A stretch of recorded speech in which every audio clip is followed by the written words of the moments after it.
So welcome to another Scottish Watches video. This time we have got a Moser watch with us, thanks to Pietro from the limited edition, who's come up to Scotland to see us with an amazing collection. So do you want to tell us a little bit about this watch and your relationship with Moser? Hi Rick, great to be here again. Yes, I think you have in front of you at the moment one of my absolute favorite timepieces, mechanical timepieces. When in 2015 we decided to establish the limited edition and to spread the word about independent watchmaking, Moser was one of the brands that was living a big revival under the incredibly inspired guidance of Edouard Mélin and the Mélin family in general. And one of the most provocative pieces that came out at that time was this Swiss Alps watch, which was born in order to magnify and amplify the message of fine watchmaking and the reason why we're all passionate about fine mechanical watchmaking. And of course, as a competitor or as an alternative to digital watch making itself, which is somehow dominating the shelves of our planet.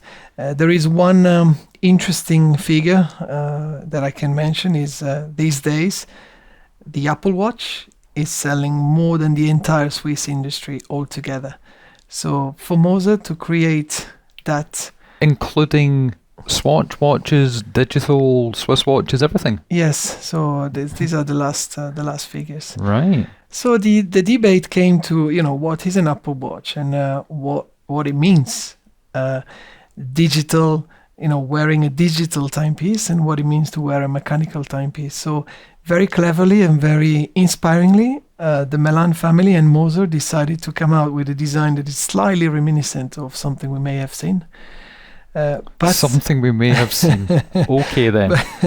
But fitted with the most amazing in-house manufacture mechanical caliber. Yeah. Now, we've heard the stories. We've had Edouard on the show before and we briefly touched on things. This is an interesting movement as well because it's a very irregular shape. Absolutely. It's very, very uncommon to see a square movement. Yeah. For a start, it's very uncommon to be able to build a mechanical caliber in-house. There are famous brands that took years and years to be able to carry out and to produce their own caliber. Even famous brands belonging to very powerful big groups. And Moser did that multiple times. And I have witnessed that when I visited their premises in Schaffhausen, at the border with Germany. And I could see how they do everything absolutely in-house, including the holy grail of watchmaking, which is the balance spring, of course, that they make in-house. So right, yeah, it's the level of achievement is absolutely crazy. And you may know, and as Edward often mentions, they have even started to not to mention Swiss made or not to mark Swiss made on their dials, because what they do in Switzerland is beyond the Swiss made. There is a big debate about the Swiss made, because to be called Swiss made you only need to justify costs up to 60% of the total value of the watch. Yeah. And that includes the assembling. And when you obviously produce abroad and assemble in Switzerland, the assembling will be much more costly than the production itself. So of course, yeah. These created a big... Moser became uncomfortable with the whole idea, and they were probably the first. There are other brands now, not to mention, I can mention Ludovic Balloir, for example. They don't put Swiss made anymore on the dial itself. So it's Moser made, and Moser makes everything completely in Switzerland. Fantastic. Now, when this one came out, what year was that? So it was, if I'm not mistaken, the Swiss Alps, we're talking round about when we started to operate, so between 2014 and 2015. And this is the last of a limited edition of 20 in white gold. One of 20? This is one of 20. Right. Yeah, Moser, a little detail, but they don't like giving different serial numbers to their watches in terms of the limitation. So when there's a limited edition of 20, they will all be called in the same way, 1 out of 20, as they don't want to kind of provide with a different treat to individual collectors. Right. So, and there are some numbers that present some challenges, like number 4 is obviously bad luck in China, and number 8 is good luck in China. So all the Asian customers would like a number 8, but then you can only give it to one of them, and so on and so forth. So it's a thoughtful kind of approach. And this has got the trademark Moser dial. Absolutely. The Fume dial has become the aesthetical trademark. Yeah. It's very difficult to carry out. Dials is another holy grail. I have worked for a few watch manufacturers at all levels in my 20 years in the industry. And dials is the typical thing that is normally outsourced. All right. Even for the most established brands. So dials is something that is quite hard to be able to specialize. So how many pieces of this particular model are now available in the world? Because if you're saying this is a sort of limited run, there's going to be no more of it. And then when we had Edouard on the show, he said that the actual movement they weren't producing anymore. Yeah. So is this like the last one around? Yeah, so I like to think we acquired this straight away when a new Moser had the last one available. We just acquired it, and we are just keeping it fairly quiet until today that we have it in stock and is available. But yes, it's I am happy to say that it's one of the very last ones available in the world. Now, Moser, from a small manufacturer, has become planetary success, and the quantities they produce are still very, very limited, but the brand is available across the 5 continents. So there may be some retailers somewhere in the world that still can offer something like this. So who would sell this down south? Obviously, I don't think we've got anybody in Scotland, but is there anyone in London that deals with this kind of thing? Yeah, so on our website we fully promote Moser watches, as we admire the brand so greatly. And there is a great retailer in central London, William & Son, William Asprey, of course. And so Moser prides himself for dealing with the best retailers in the world at the moment. So the distribution is very, very qualitative. Of course, we cater for those that have no direct access to one of the Moser's boutiques in the world. And we are genuinely passionate about the brand. It's fantastic. Now, for people that maybe aren't hip to be square, do we have another watch maybe from Moser that's a little bit more generalised? There is a watch that in the full spirit of Moser. It's called the Pioneer. Right. The Pioneer is supposed to be an entry level to Moser.